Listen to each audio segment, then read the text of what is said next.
வணக்கம். அமுதா வேணுகோபால், வெல்னஸ். நார்மலா heavy work out பண்ற பீப்புள் முடிக்கும் போது ஸ்ட்ரெச்சிங் பண்ணி தான் ஒர்க் அவுட்டை கம்ப்ளீட் பண்ணுவாங்க. ரெகுலர் பேசிஸ்ல நீங்க ஸ்ட்ரெச்சிங் பண்ற ஹேபிட் இருந்தா என்னென்ன பெனிஃபிட் தெரியுங்களா? நீங்க ரெகுலரா ஸ்ட்ரெச்சிங் பண்ணீங்க அப்படின்னா உங்க பாடி நல்லா ஃபிளெக்சிபிள் ஆகும்.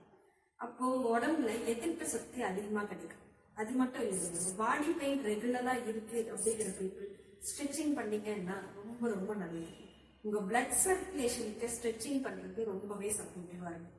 உங்க பாடி நல்லா பிளெக்சிபிளா இருக்கும்போது சடனா ஏதாச்சும் ஆக்சிடென்ட் இன்ஜுரி ஆகுது அப்படின்னா எந்த ஒரு காயமும் ஆகாம இருக்கிறதுக்கு ஸ்ட்ரெச்சிங் பண்றது ரொம்பவே சப்போர்ட்டிவா இருக்கும். அது மட்டும் இல்லைங்க, நல்ல ஹோல்டே ஆக்டிவா இருக்கணும். ஒரு இடத்துல ரெகுலரா உட்கார்ந்து வேலை செய்யற பழக்கத்துல இருக்கீங்க அப்படின்னா நீங்க ஸ்ட்ரெச்சிங் பண்ணீங்க அப்படின்னா உடம்பு நல்லா பிளெக்சிபிள் ஆயிடுச்சுன்னா பாடி ஷேப் நல்லா கிடைக்கும், நல்லா ஹெல்த்தியா இருக்கிறதுக்கு சப்போர்ட்டிவா இருக்கும். ரெகுலர் பேசிஸ்ல ஃபிட்னஸ் ஸ்ட்ரெச்சிங் பண்ற people remaining part of life ரொம்ப ஹெல்த்தியா இருக்கலாம், ரொம்ப ஹாப்பியா இருக்கலாம்.